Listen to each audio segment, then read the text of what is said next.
ಮಕ್ಕಳಿಗೆ ನೊಗ ಕಟ್ಟಿದ್ದ ಅನ್ನದಾತ ಕಣ್ಣೀರು ತರಿಸಿತ್ತು ರೈತನ ಸ್ಥಿತಿ.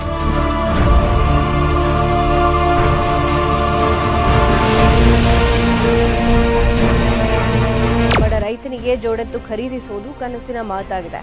ಹೀಗಾಗಿ ತನ್ನ ಮಕ್ಕಳನ್ನೇ ರೈತ ಜೋಡೆತ್ತುಗಳನ್ನಾಗಿ ಮಾಡಿ ಕಳೆ ನಾಶಗೊಳಿಸೋಕೆ ಹೊಲಕ್ಕಿಳಿಸಿದಾನೆ. ಬೇರೆ ಕೆಲಸ ಮಾಡ್ಕೊಂತ ಇದನ್ನ ಮತ್ತು ಅವರು ಒಟ್ಟಿಗೂ ನಡೆಯಂಗಿಲ್ರಿ. ಹೀಗಾಗಿ ಇದ್ರಾಗ ಮತ್ತು ಒಟ್ಟು ಬಂದು ಕೆಲಸ ಮಾಡ್ಕೊಂಬಂದು 2 ತಾಸು 3 ತಾಸು ಇದನ್ನ ಮಾಡ್ಕೊಂತ ಸರ್. ಬೇರೆ ಕಡೆ ದುಡಿದ್ಕೊಂಡ್ಬಂದು ಮಧ್ಯಾಹ್ನ ಆಗಲಿ ಸಾಯಂಕಾಲ ಆಗಲಿ ಈ ಥರನೇ ನಾವು ಕೆಲಸ ಮಾಡ್ಕೊತಿರ್ತೀವಿ ರೀ. ಹ್ಞೂ ರೀ, ಮತ್ತು ನಡಿಬೇಕಲ್ರಿ, ಅದಕ್ಕಾಗಿ ಮಾಡ್ತಾ ಇರ್ತೀವಿ. ಬಡ ರೈತನ ಸಂಕಷ್ಟಕ್ಕೆ ಸ್ಪಂದನೆ, ಎತ್ತುಗಳ ಖರೀದಿಗೆ ಸಾಲದ ಭರವಸೆ. ಸುದ್ದಿ ಪ್ರಸಾರವಾದ 2 ದಿನಗಳಲ್ಲಿ ಜಿಲ್ಲಾಧಿಕಾರಿ ರೈತನ ಹೊಲಕ್ಕೆ ದೌಡಾಯಿಸಿದ್ದು ನೆರವಿನ ಭರವಸೆ ಕೊಟ್ಟಿದ್ದಾರೆ. ಎಷ್ಟು ಯೂಸ್ ಮಾಡ್ರಿ,